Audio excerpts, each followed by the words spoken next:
Good Sunday morning, ladies as well as gentlemen. Papa Boris here with some more Hearthstone Arena action. I hope that you had a wonderful Thanksgiving, or that if you aren't in America, that you're just doing wonderful. We're gonna go ahead and grab a Paladin here. It's been a long time. Let's turn the volume down and see what we can do. Okay, haha. So the rare pick here, Ancient Mage, is alright for Paladins, because you might have those minions lying around. And that can be helpful for Hammer of Wrath or Consecration, especially really good with Consecration. I don't think I would take him over Twilight Drake, though, which is just good. Divine Favor, it's a card I've seen be good, it's a card I've seen suck. Let's just go ahead and grab a Chillwind Yeti on crack and call it a day. Ooh, wow. Whoa, good pack here. Everything is really great. Blessing of King is definitely a very good card. However, I don't think I want to take it over a pretty premier 3-drop here. Both of these are rather premier drops. With mages around, Scarlet Crusader is not as good because the Divine Shield can get popped. Granted, the Harvest Golem also isn't as good because the Damaged Golem can get popped. It's a tough call here. I could just take the Blessing of Kings. It seems a little weird to start off with 2 4-drops though when you've got a really good 3-mana card here. Let's go ahead and grab the Harvest Golem for some resilience. Okay, Consecration I think is about as close to unpassable as cards get for Paladins. Here, I've seen people play with these Murloc Raiders. I don't really want to do that. Let's just grab the Archmage. Okay. So, Stormwind Champion maybe a little better for Paladins than for most other classes, because you've got those minions. However, I'm finding the Stormwind Champion just impresses me less and less the more I play with him, just because he's very expensive and he's not good onto an empty board. I like my big creatures to be good onto an empty board. And he's not that great. The Raid Leader is definitely playable. Again, you know, the buff is nice, especially when you have little 1/1s running around. But the Argent Squire needs some consideration too. It's a good 1-drop. Paladins don't have any neutral 1-drop, or don't have any class-specific 1-drops, apart from, of course, their secrets, which are terrible. So this is worth considering as well. I'll take the Raid Leader, though, just to make sure I have some buffing. Although, if this weren't a buff card, I might have just grabbed the Argent Squire. Okay, this is terrible. I could take the Priestess of Elune for healing. Over a mediocre taunt and over this horrible secret. I was thinking recently just how horrible this secret is. So if you think about it, secrets are usually like a good version of a spell, but it's compensated for by the fact that it's a secret. Like for example, you know, Hunter's Explosive Trap has the same effect as Consecration. It's 2 mana less, but for the price of it being cheaper, it's a secret, so you can't just activate it whenever you want. This is equivalent to Hunter's Mark, setting a minion's health to 1. Hunter's Mark is 0 mana, though. This actually costs more mana, and it's a secret, so I just don't understand. I think this card might even be worse than Eye for an Eye. Anyway, we'll take the Priestess here. I never play with her. Let's give her a chance. Okay. So Redemption can do some fun stuff. Humility is a good out sometimes. And we got this Wolf, which is good, you know, for Paladins. I think buffs for Paladins are very, very good, more so than for other classes. So do I take the Humility as insurance against big drops? Oh man, not over a Wolf.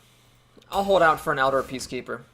Okay, I have another chance for Humility, and Argent Squire is good as well. I'm actually going to grab Light's Justice, though. This, I think, is a deceptively good card. I think, you know, needing 1 extra damage sometime, or basically, being a damage short of killing an important creature happens more often than you might think. Okay, Scarlet Crusader is another opportunity, but let's grab a Fen Creeper. This is a taunt. I don't have any of those, and it's a really big body, which is also a bonus against mages. Okay, Equality is good with Consecration. But I think the Outdoor Peacekeeper is even more important. I mean, you might think I'm crazy for not taking Equality, and who knows, maybe I am. Because giving yourself the potential to have Equality Consecration is great. It'll take out any situation. But the Outdoor Peacekeeper is just, in general, really great. You get a body and a Humility effect. Okay, well, since I got the Light's Justice before, I don't think I need to take it now. We'll take a Spiteful Smith. It's got good stats, and the Enrage can even be useful sometimes.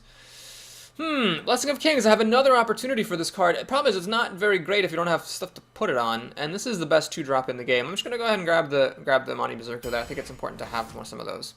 Okay, Leper Gnome is a 1-drop. I keep on passing on those. I've already passed on 2 Argent Squires, and I'm going to do it again. The Dread Corsair with the Light's Justice is just an Iron for a Grizzly, which is great, and if I can get a True Silver Champion, it'll be a free card with it, of course, and that's fine. Blessing of Might, it's a card I do not actually like very much. I think it's a pretty bad card. We'll take another Taunter here. Okay, Consecration over Scarlet Crusader and the Bugged card. Yeah, I'll take a Consecration number 2. I think that's fine to have.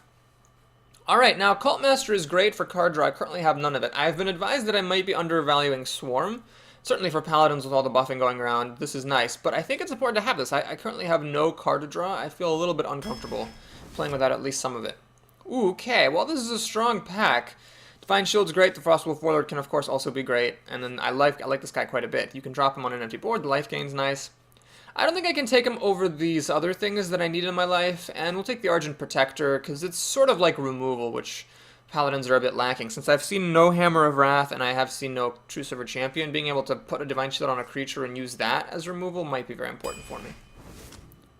Humility, okay, I could take that. I could also take this as a kind of removal. I would actually be taking it over Ascension, which is kind of crazy. But let's see, I've got basically, well, I've really only got, you know, I think I need to take Ascension. This spike here is kind of deceiving. Consecration is removal. Cult Master you don't really play on turn 4. This is not really going to cost 4 mana most of the time. And so it's just the Twilight Drake. I think I actually need more 4-drops, despite what this curve would suggest. Okay, I think Avenging Wrath, it has crushed me a lot. I'm really sad now that I didn't take Equality. I mean, I'm still happy to have the Outdoor Peacekeeper, but Equality plus Avenging Wrath is just silly. It's very good. Lay on Hands, I think, is just too expensive. We'll take the removal here. Ooh, a Legendary. So we're getting a 6-mana Legendary. I think I'm going to take the Hogger. I have actually made this choice before. I took Hogger and I had 0 regrets, and I will do the same again. Ah, True Silver Champion, that is unpassable. And here we have an interesting choice. This guy's obviously horrific. So it's the Worgen Infiltrator as a playable 1-drop, or the Kobold Geomancer, which goes really well with Consecrations. Currently, I do have some spell damage. I got this Archmage here. Might be crazy, but I'm going to grab the Kobold Geomancer. As I've said before, don't discount 2 card synergies, and making this deal 3 damage across the board can matter a lot sometimes. Ah, another True Silver Champion? I mean, over a Golem, yeah, definitely. Ah, Noble Sacrifice. It's playable, but let's take a look at our curve. We got 1, 2, 5 drops, and, well, 4, 6 drops. It's getting a little heavy to take this Guardian of Kings. Yeah, I'll take it, though. A Noble Sacrifice is alright, but it's not that great. Okay, here I'll grab some Swarm. The Blessing of Wisdom is nice, but with the Cult Master... Well, I guess the Cult Master is my only card draw. And it's not even reliable, so this also actually is unreliable. Yeah, we'll take some Swarm action, get some more early drops. Another Ascension? Well, let's do another count. Again, this I think is pretty deceiving. So we have, well, 1, 2, 4 mana creatures. Everything else is like a spell or whatever. Now the Scarlet Crusader, I mean, I've got 2 3-mana creatures. The Peacekeeper may not drop on 3, and neither might the Raid Leader, so I've got 2 of each. I guess just for general game balance sake, we'll take the Scarlet Crusader there. Another Blessing of Kings opportunity. Well, let's take a look at my 2-mana situation. I got 1, 2, 3 cards that I can really play on turn 2, 4 if you count the Light's Justice. Yuck. It's a bit lacking for curve, so Blessing of Kings is a bit speculative, you know. I might not actually get to put it on stuff. I think I need more early drops. Let's get another one of those dudes. Okay, well... Lay on Hands. Oh man, I mean it is card draw, which is something I could use. This guy though, it's a 3/3 for 3, and I do have a Scarlet Crusader I can combo with, and I also have the Argent Protector that I can combo with for it to be a 6/6. It's a tricky call. This is obviously just out of the question, horrifically bad. My gut is saying try the Lay on Hands. It's expensive, but in a top deck war, it can really push you to the forefront. We'll try it. We'll see how it goes. I haven't actually played with that card before, so let's give it a shot. Redemption. It's good with Scarlet Crusader. It's good with Taunts, kind of, sort of. It's actually really good with Hogger. Should I try it, or do I just take a Raging Worgen? Yeah, we'll take a Raging Worgen. And, okay, well, the only card I consider really... I mean, Demolisher is playable, but I think we've got to go for the Mana Wraith here. Okay, so this deck turned out alright, I think. I think most of the cards in the deck are fine. There's like, it's not like I took bad cards at any point or anything. We saw, you know, pretty good cards all throughout the draft. But, and we have, you know, 2 Consecrations, 2 True Silver Champions, so we have the important Paladin cards. I'm not sure I really did my curve right. I'd like to have a few less 6s and a few more 5s, but it's fine. TEASE Tim. Or Tease Time. Oh baby, what time is it? What time is it? Honey, it's Tease time. Okay, I'm gonna key... do I keep the Consecration? It might not be good enough. Druids are not exactly known for their aggro. Let's send that back. Against, like, a Hunter, I would have kept it. Let's just try to get as many things as I can. Okay, well, we have a sort of what I call faux curve. It looks like 2, 3, 4, but not really, because you don't really want to play this onto an empty board. You don't really want to play this onto an empty board. Okay, this is different now. This is better. So we'll Pass the turn. Against a different class, I might have actually considered coining out a recruit just to have give the wolf a buff, but obviously then my opponent can just kill the recruit for free, so that would be a trifle silly. Trifle silly. Okay, let's take a look. What I have to decide here is whether or not I coin out the Scarlet Crusader or just play the wolf. So the advantage of playing the Crusader now is that it might stop him from making us 3-drops. If he plays a 4 toughness creature, I can buff the wolf and actually kill it with the Scarlet Crusader's Divine Shield. The drawback of this is I use my coin up so the Twilight Drake is smaller. But I still have an extra card for being the second player, so the Twilight Drake will still be fine. Since this is seemingly more of an endgame deck with like lay on hands and a bunch of 6-mana creatures and stuff, I'd rather actually just do whatever I can to slow my opponent down. So let's actually get this Crusader out. I might not realize how good it is. Like, he might be holding on to a bunch of 3/3s or whatever, and like, I won't even realize how good this really was. He chose to throw it in front of the Meat Grinder. I won't disrespect that choice. It was a tough situation for him to be in, for sure. So the Peacekeeper does nothing. I actually get to kill a Premier 3-drop here. This is a case where I would say that the decision that I made to coin out the Crusader versus just playing the Wolf made a huge impact on the game. I'm not saying it was the objectively correct decision, but I think it was a good decision, and I think it paid off in a huge way here, because had it been the Ghoul versus the Wolf, it would have been a totally different story. Alright, he's gonna Wrath my Golem, presumably with the intention of hero abilitying it next turn, so it seems like he's also angling up for a slow game. Let's go ahead and play this. Don't forget to attack. It's a 4/6. Look at that good card being well, it's basically a 5-mana card for 4 mana here. 4/6 is normally something that you have to pay 5 mana for, so it's pretty awesome. Not just that it's only 4 mana versus 5 mana, but the fact that it drops a turn sooner. In Hearthstone, a single turn makes all the difference. It's actually going to Wrath this to draw a card. I won't disrespect that choice. It's a decent move. Saves a point of damage compared to using the hero ability to kill it, and draws a card, so if he's digging for stuff, he's more likely to find it. Ah, man, he's got a pretty bad draw, it looks like. Obviously, that's not something that you really want to play just naked.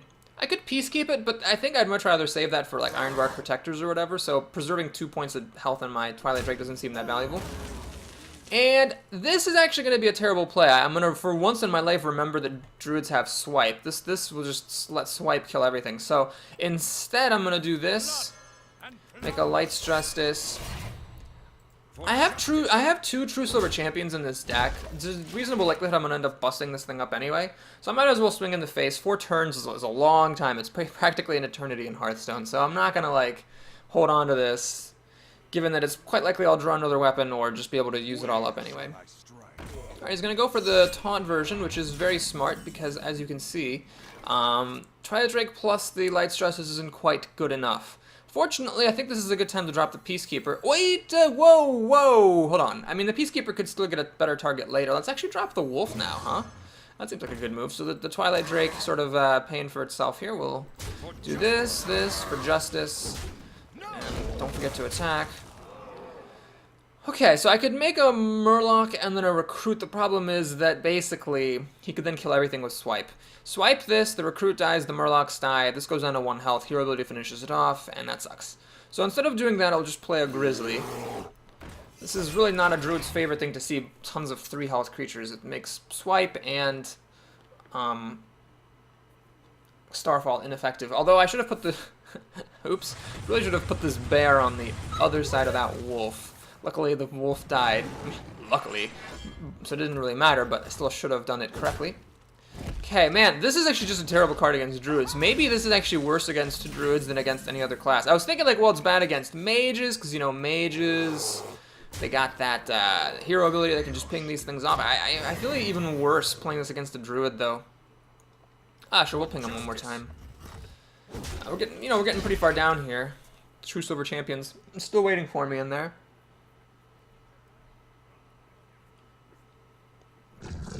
Alright, he's going to get a 5/6 for 5 mana, which is a very reasonable deal. This is actually really comical, but I might actually have to play this for, like, the card draw. Oh, no, I can actually get the health. Haha. So let's think about this. Got so much life gain. I could just whack this thing and hit it with my dagger, and then play Lay on Hands for 3 cards and get all my health back. Another option is to play the Peacekeeper, get this down to be a 1/6. That will also save 5 health on my Guardian of Kings and prevent my opponent from being able to finish it off with the Swipe or with his hero ability. I think that's actually worth it. There's, of course, a risk of like an Ironbark Protector or whatever, but That is the chance that I shall take. Okay, we're gonna go ahead and play this. It's just, I mean, this is about as good of a situation as he gets. Swipe plus hero ability, he can kill this guy, but he can't kill that guy. He'd need something else. And he's already used a Starfall. I don't mind going down on cards either, because I got Lay on Hands for 3 more. I mentioned in an earlier video that I think Nourish is a better card than this, and I think this is kind of showing up now. Because, you know, all I really want from this is 3 cards, and compared to Nourish, I'm just overpaying by 3 mana. Okay, well, I wish I hadn't hit him with the dagger as much, because then I could use my Justice to end the dagger to kill this. Now I'm going to have to throw away one of my recruits, which is unfortunate, for sure.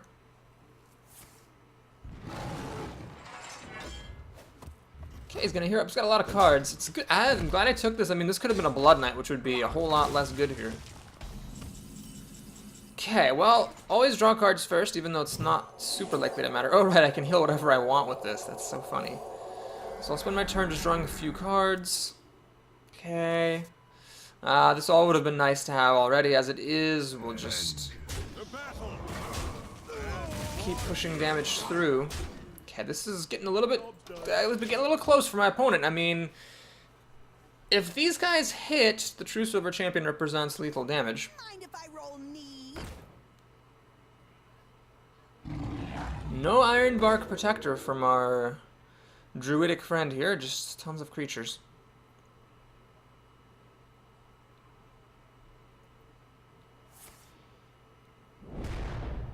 Tons of creatures.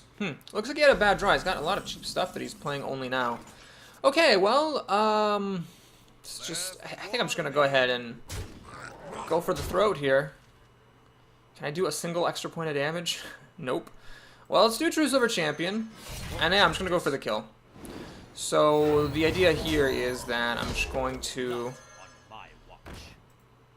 flood the board with tons of stuff.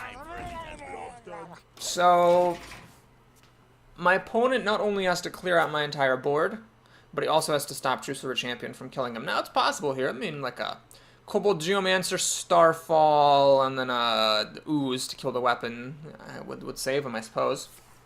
Nourish, well, I'm happy to see that, because he is drawing 3 cards, but that's half his mana gone, which makes it just that much less possible for him to be able to deal with everything. Okay, so that's going to be the win. Whoops. Well played.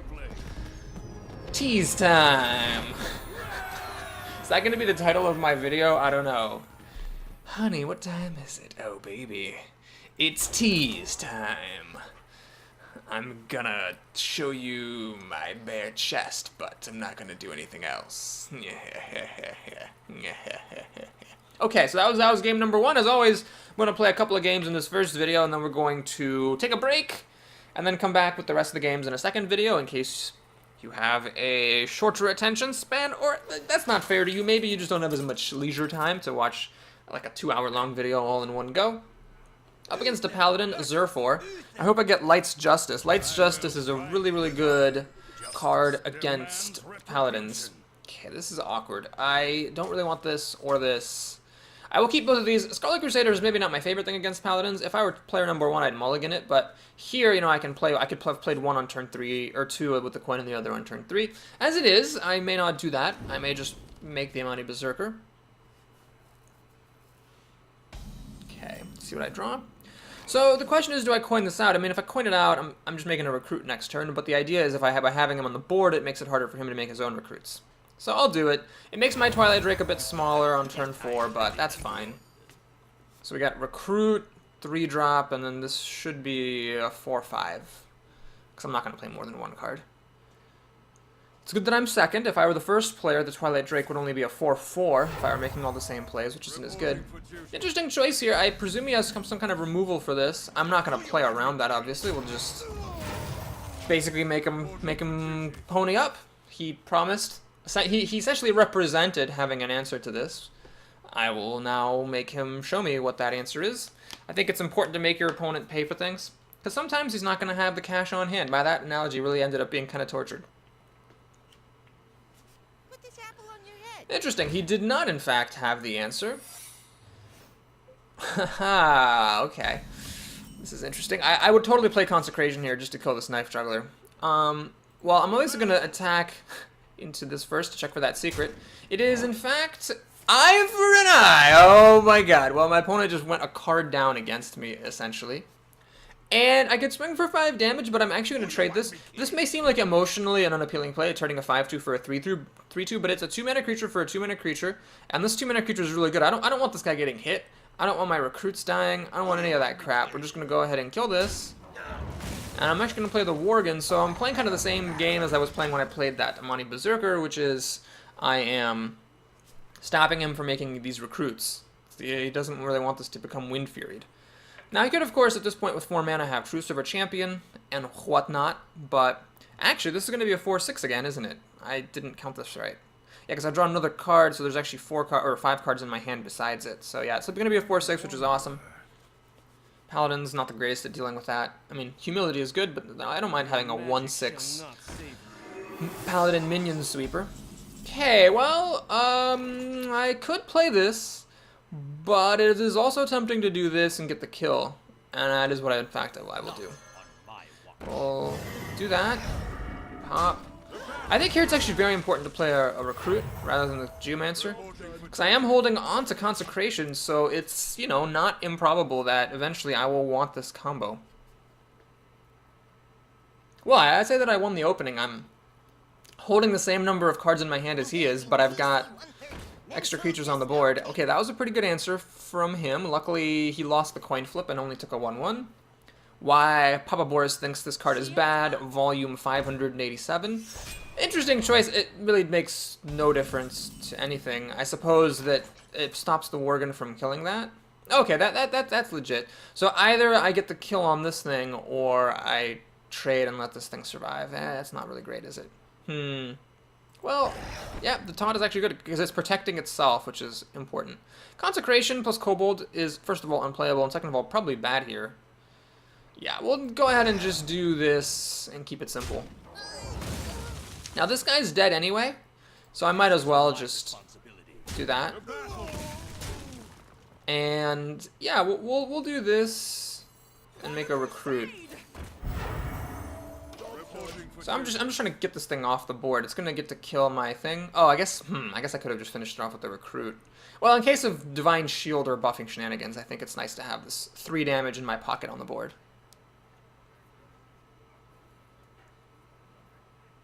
So I'm still way ahead. My opponent could definitely come back. He needs some big drops. I mean, a single big creature would definitely get him back in it here. Okay, Hammer of Wrath. I'm okay with that. It doesn't give card advantage to him. One shot. Ah, I see. So he does get card advantage now because he used the Hammer of Wrath and the Elven Archer. So his number of cards stayed the same. Mine went down by 1. Oh god, my opponent messed up. I don't know why he didn't kill this thing. You don't let guys. Does he not watch Papa Boris or what? Don't let paladins keep creatures. This is just one of the many ways that I could have screwed him up. So this is a really good trade. We'll get rid of that, because I know not to let paladins keep creatures. I don't know what this fool thinks he's doing. So, we're both 4 cards in the hand. I still have more creatures on the board than he does. Consecration doesn't really work. It doesn't even kill this thing, and even if it did, it would pop back. So it's looking really good. I just have a lot of 4 drops. I mean, my deck is... I don't mind, though, having all this trash. My deck is full of 6 drops. I got Justice. I've got a Lay on Hands, got a Hogger in here, got a Priestess of Elune, not my favorite drop, but I got lots of stuff. Basically, to make a long story short, I got hoes in different area codes. Okay, so here, I could pop Divine Shield with that, and then I could dump my Geomancer Consecration combo to just finish everything off.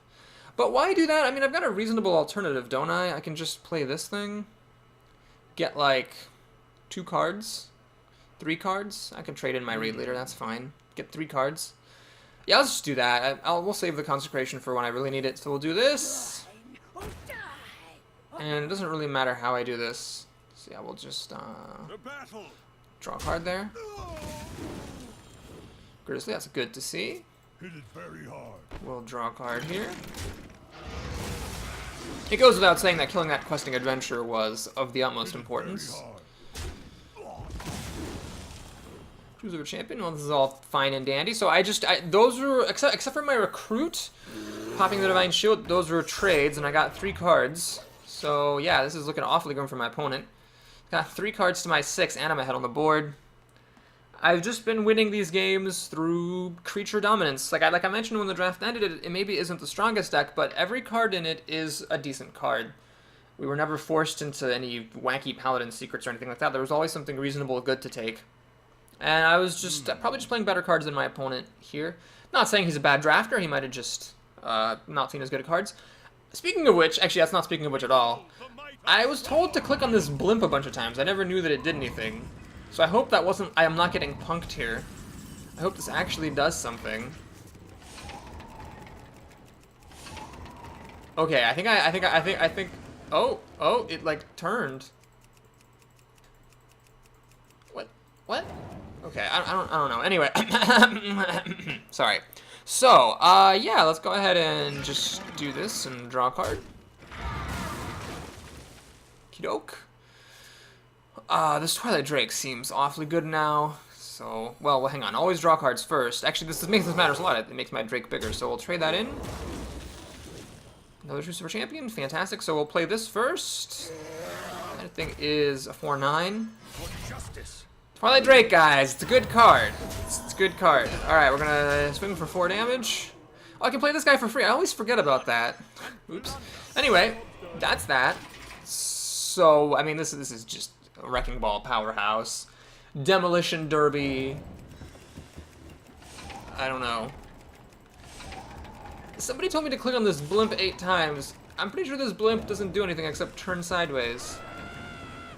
Oh, it makes a noise. It goes... Okay.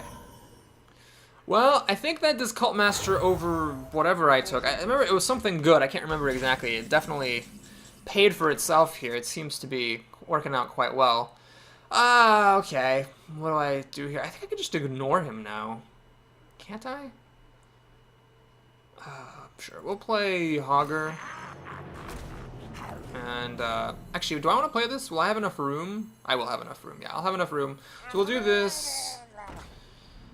Okay, we'll kill off the Recruit, but other than that, let's just swing for 8. I've got another weapon back here, so we'll swing-a-ling-ling. I could have, you know, run into this and finished it off with my weapon and drawn another card, but I think we're doing fine here. So my opponent could drop Equality Consecration, and I'd still win. So it's fine with me. He'd be down to, like, 1 card. And I'd have, like, 6, plus I can always lay on hands. It's fine. If he does that, I will regret, of course, that my creature, like, didn't, you know, I didn't use my Twilight Drake to just kill this thing. Let me think.